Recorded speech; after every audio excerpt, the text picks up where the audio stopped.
Well, hello everybody, and welcome to 2017. And this is our first issue of the new year.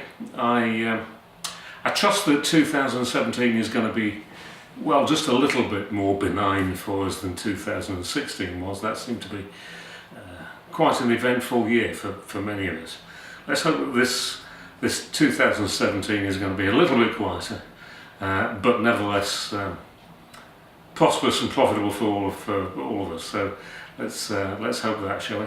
This is my January issue of the Mover magazine, and there's all kinds of stuff in it. We've got a slightly strange cover on the front, a bit scary.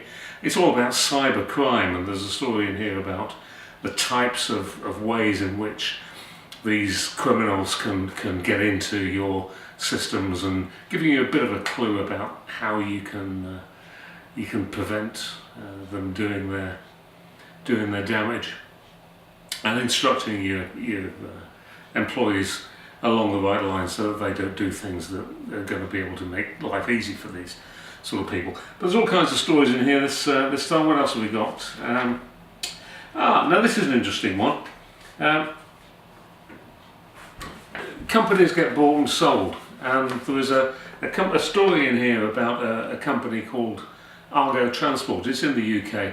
It's being sold, and the owner called me some time ago and said, I'm trying to sell my business. Is there anything that you can do to help me?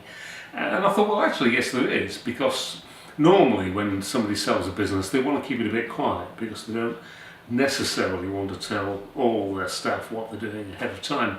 But in this case, this guy was quite open about it, and there was no problem with that. And I thought, well, yes, you can take an advertisement in the magazine to say that you're selling your business, which is what most people would do. But I thought it might be quite nice if we were to write a story about it, to give a little bit more information about the business and help him. I mean, that's what we're here to do. We're trying to help people in the industry. So that's what we've done. And the reason I mention it in particular is that if any of you are thinking about selling your businesses, well, there's no reason at all why we shouldn't give it a similar kind of treatment. We'll probably ask you to take a bit of an advert as well, just to show willing, but we can easily write a story for you that was going to help get your message across. Anyway, I thought I'd mention that. This is this one in here. It's the first time we've ever done it, first time we've had the opportunity to do it, so I thought I'd point it out to you. So, as I say, if anybody are in a similar situation, just let me know. This is the cybercrime story that I mentioned earlier on. It's quite an in-depth piece. Now this one here,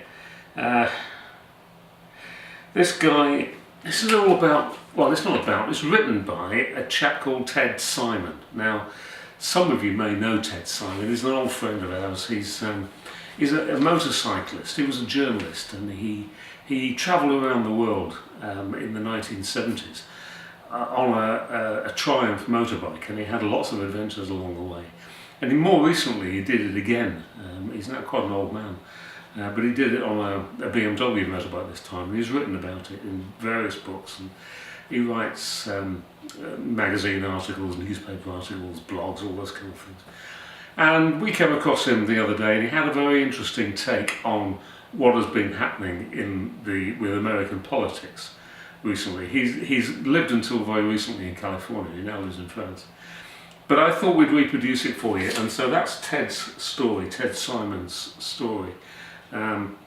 It's just an interesting take on what's been going on in the last few months, and I think you'd be interested to read it. Now, whether you agree with him or whether you don't, that's for you to decide. But if you do have a comment to make about that, or indeed anything else in the magazine, then just drop us a line. Your opinions are as valid as anybody else's, whether you're a published writer or whether you're not. So if there's anything that you'd like to say about that or about anything else, just drop us a line and we'll use that story as well, if we can. This one is, you'll know this guy. This is Henry Jacob from Homebound. I bumped into Henry when we were at IAM in New Orleans earlier on, back into last year. And I've known Henry for years, and I just thought it would be interesting to do a bit of a story about his company and tell the rest of the world a bit more about him.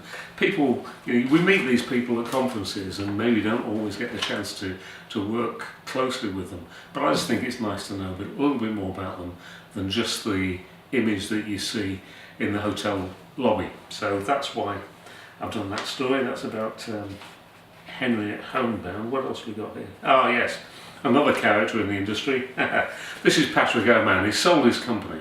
Patrick O'Man from Irish Relo is no longer from Irish Relo as such. He has now sold his company in its entirety to somebody else. That's the story. I did say to Patrick, you know, when he told me about this, I said, so what's the next venture then, Patrick? Because he's a sort of a serial entrepreneur, if you like. And he just sort of smiled and chuckled and had another swig of his beer. So there's something on the cards, but I've no idea right at this stage what it is. But if I ever do find out, you'll be the first to know.